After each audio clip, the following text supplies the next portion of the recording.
Hopes of finding any more survivors in a Baltimore bridge collapse have faded. Authorities say the 6 people who were missing are now presumed dead, citing freezing water temperatures.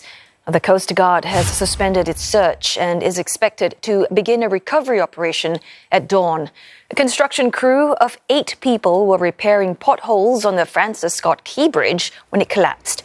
Rescuers pulled 2 of them to safety, although one had serious injuries. The Singapore-flagged vessel Dali was leaving port when it lost power. It slammed into one of the pillars, causing the bridge to collapse in sections and crash into the water. Investigators from Singapore are heading to Baltimore to join their U.S. counterparts as part of an international probe into the incident. And for more on this bridge collapse, we have Caroline Malone joining us live from Baltimore, Maryland. Well, Caroline, what challenges are these officials facing in recovering the bodies? And also, what's the latest on their investigations into the crash?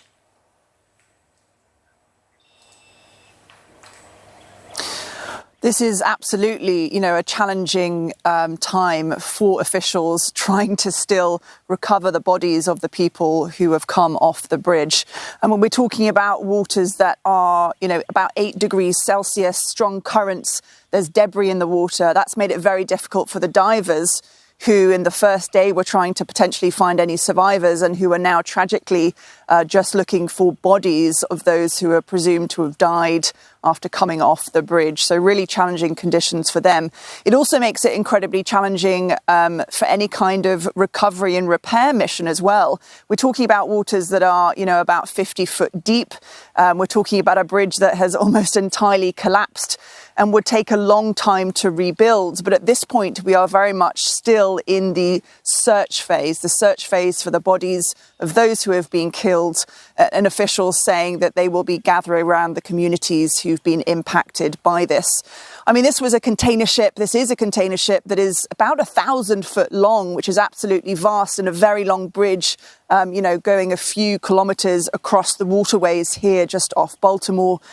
And these are container ships of that size that are pretty common coming through this port now. But when the bridge was built about 50 years ago, ships were certainly not that size at all. They were much more like 500 foot. So certainly over the decades, container ships have got bigger and bigger, while the bridges, of course, have stood as they are. So, that's something that investigators will be looking at going forward when they rebuild the bridge. Should they be rebuilt, in a different way? Is this something that they should be looking at going forward?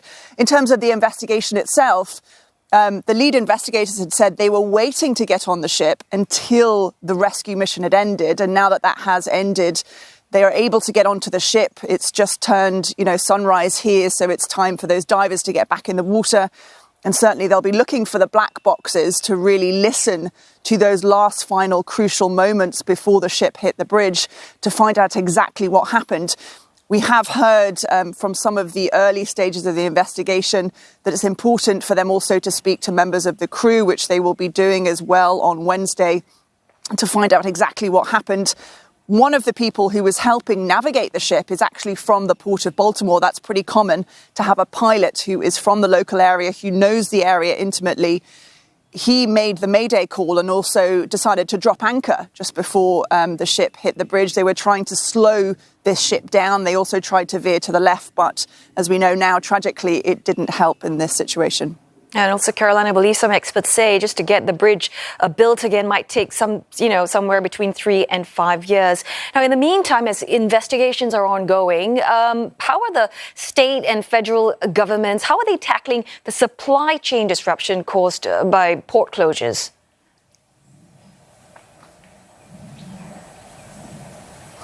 Well, absolutely. And there is likely to be huge knock-on impact on supply chains. I mean, we're talking alone about this port being the source of livelihoods for 15,000 people. And as a result, communities as large as 100,000 relying on the income from this particular port, which is now all at a standstill. No container ships can come through these waterways that are behind me. They can't go out to sea. They can't come into the port.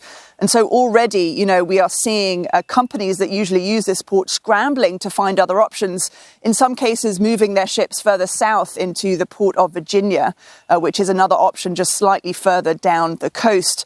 But one industry that is likely to have a huge impact is the automobile industry. Just last year alone, 750,000 cars and vehicles were actually moved through this port. So we're talking about major companies such as General Motors, Nissan, all the big names that you know about would be using this port to bring cars in and out. So that is likely to be one sector that could be impacted. Also, construction materials, there could be a knock-on impact into the supply chain as well as gas. So certain types of gas are actually shipped from here into Europe. You know, we're talking about a time at which there are already supply chain issues with the disruptions happening in the Red Sea, a lot of major container ships having to do a detour around different parts of the region. And so here we're seeing the same thing. A lot of companies are going to have to be delaying and detouring their ships to other parts of the US East Coast. Very many thanks for that update. Caroline Malone there speaking to us live from Baltimore, Maryland.